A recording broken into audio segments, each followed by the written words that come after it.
Hey, welcome back to Greg Builds Snacks. We got bison spaghetti for you, made with chickpea pasta. Grab a pot and fill it about halfway with water. Get yourself a frying pan. You're gonna fill the bottom of the frying pan with some extra virgin olive oil.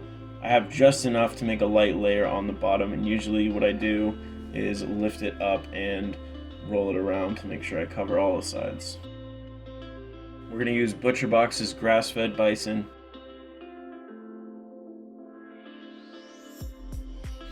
Make sure you have these seasonings ready. We got Himalayan pink salt, black pepper, and onion powder.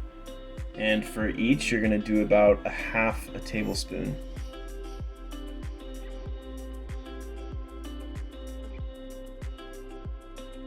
Once your water's boiled, put your Bonza's chickpea pasta in there. Grab 1 cup of your pasta sauce, mix it in with the meat.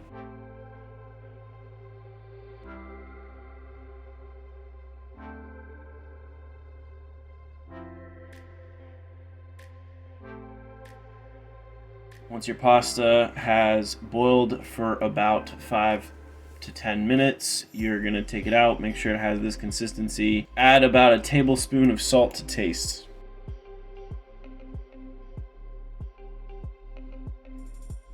We're gonna drain this out and we're gonna mix it in with our meat. Adding 2 cups of mozzarella cheese. Just for garnish. This isn't a super cheesy dish, but it still came out really good. Last thing we're gonna do before we combine this is put about a tablespoon of parsley in there. Hope you really enjoyed this recipe today.